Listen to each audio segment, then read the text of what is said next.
protesters are fast-moving. Unlike other big rallies, A bit earlier at about 7 a.m., a group from the Coast Guard. Welcome to #PHVote 2013. Today on Rappler, the Philippines hits China for blocking Philippine ships in the disputed Ayungin Shoal. Alleged pork barrel queen Jaene Zaplan refuses treatment in government hospitals. And police say the two men using stolen passports on the missing Malaysian plane are Iranians.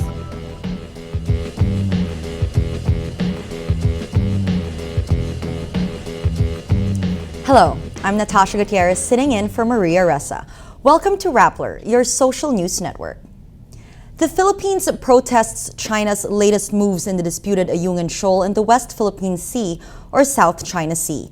Chinese state media Xinhua says the Chinese Coast Guard drove away two Philippine ships from the shoal on Sunday after spotting the two vessels carrying construction materials approaching the disputed reef.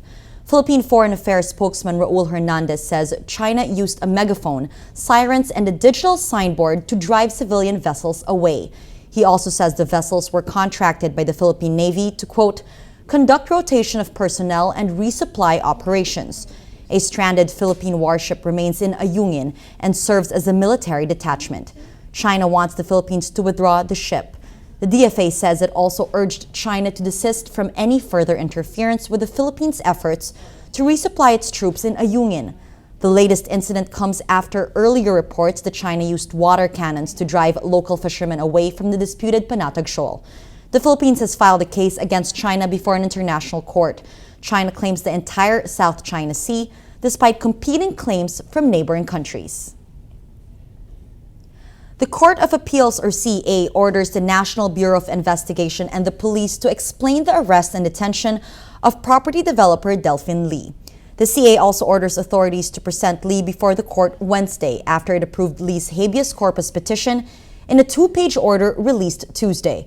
Lee appealed for relief from, quote, unlawful and involuntary deprivation of his liberty by the Philippine National Police, or PNP. The property developer faces syndicated estafa charges for his alleged use of ghost borrowers to obtain 6.6 billion pesos in loans from the Pag-ibig Fund in 2009. Lee was arrested last week, but his lawyers say a November 2013 ruling by the CA invalidated the warrant for his arrest. They welcomed the court's order, adding they hope it would lead to Lee's release from what they believe to be unlawful detention. Alleged pork barrel scam mastermind Janet Lim-Napoles does not want to seek medical treatment in government facilities. On Tuesday, Special Counsel Bruce Rivera says Napoles was taken aback by the lack of facilities in the Camp Crame General Hospital.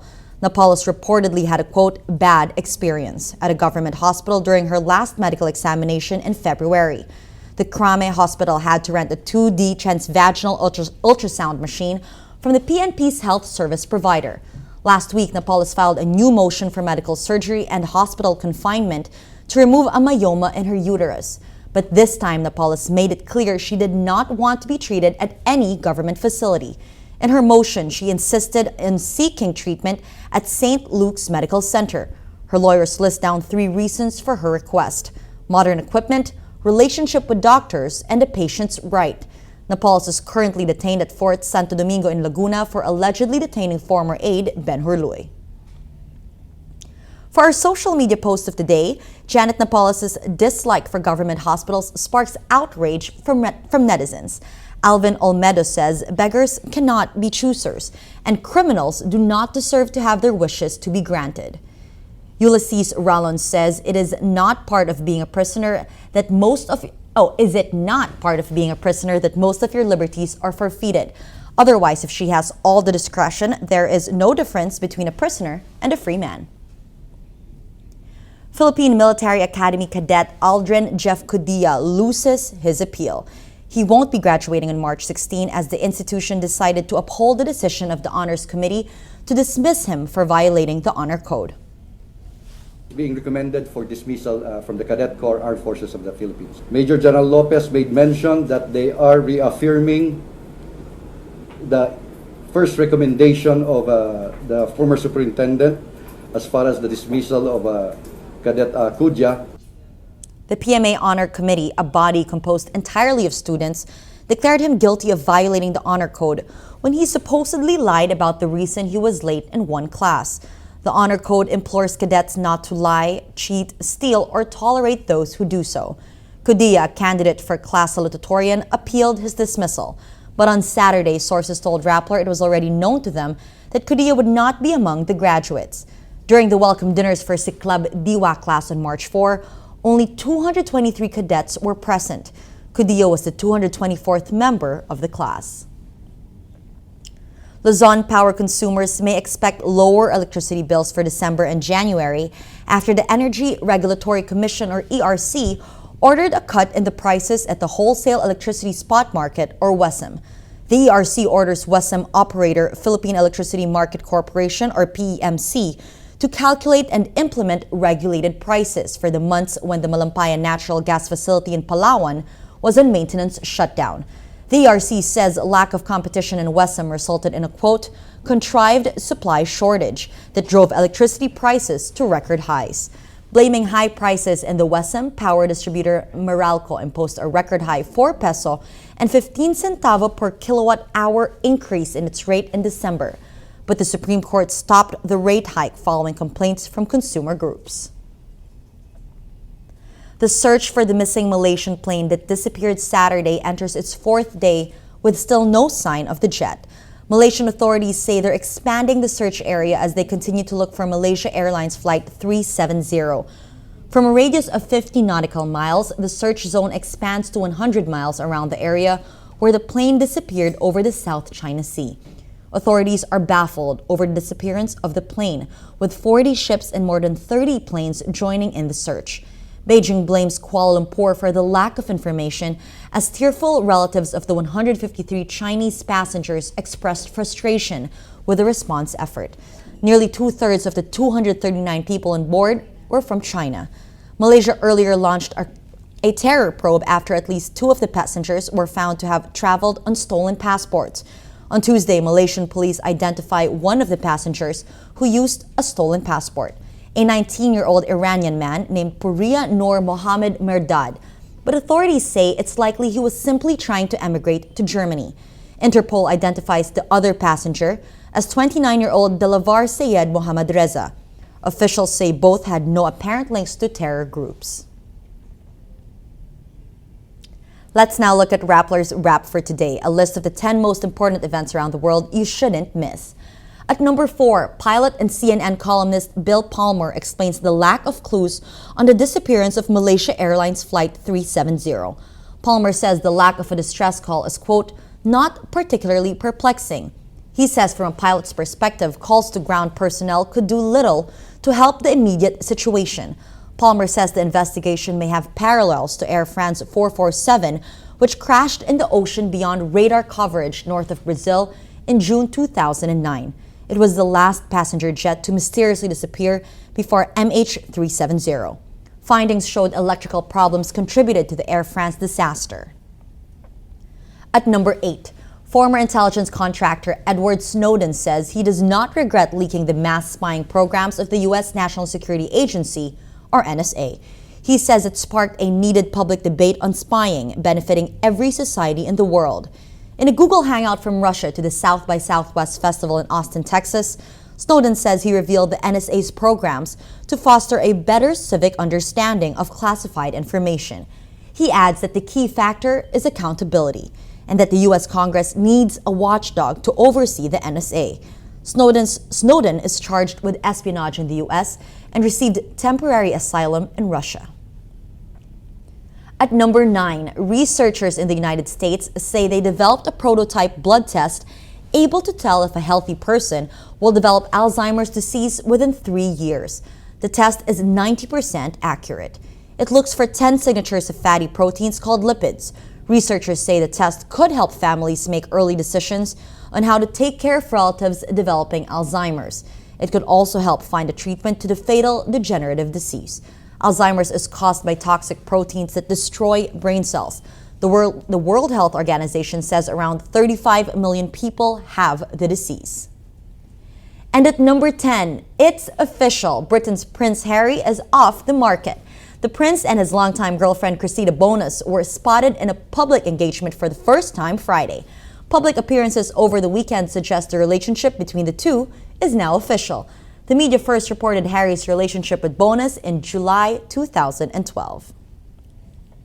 For the full top 10, visit Rappler.com's The Wrap. Makati City and Pasig City are home to the most number of selfies online. According to Time Magazine's ranking of the selfiest cities in the world, Makati and Pasig together create more selfies or self-shot portraits shared on social media than any other area on the planet per capita.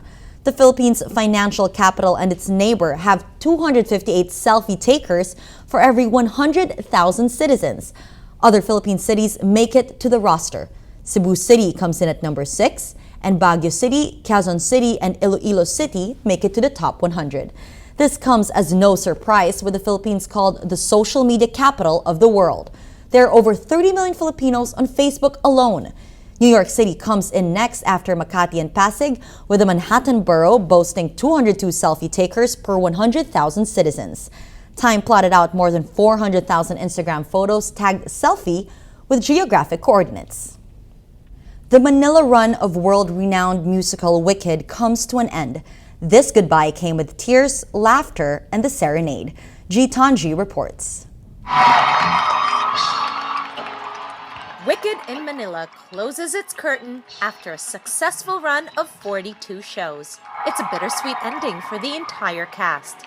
Glinda, played by Susie Mathers, graduates from the show after 6 years. Next stop in a couple of weeks is her home turf in Melbourne, Australia. I'm here at the CCP Artist Entrance for the closing night of Wicked. The fans have come in droves just to wish the Australian cast goodbye as they head back to Australia.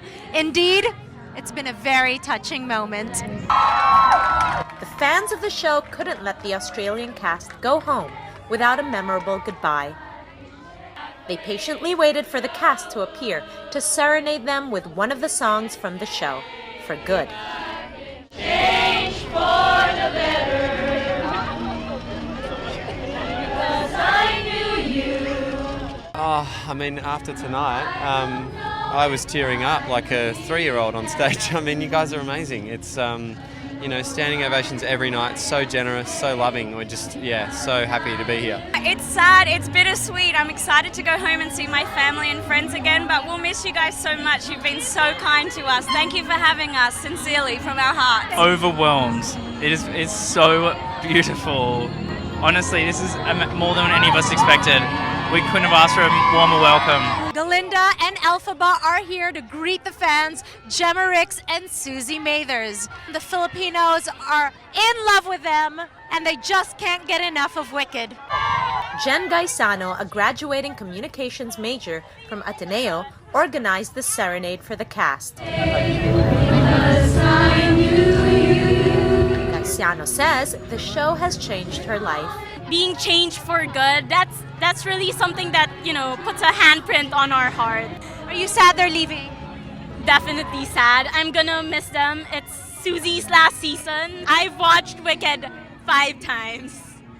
1 in Singapore and 4 in the Philippines. It's been a memorable time at the theater, and the fans keep clamoring. It was Wicked! Gitanji, Rappler, Manila. Every story on Rappler has a mood meter, which gives you 8 emotions to choose from. Click how you feel and your vote comes down to the Mood Navigator in the middle of the front page, which crowdsources the mood of the day. It also gives you the top 10 stories with the most clicks. Let's check out today's Mood Navigator.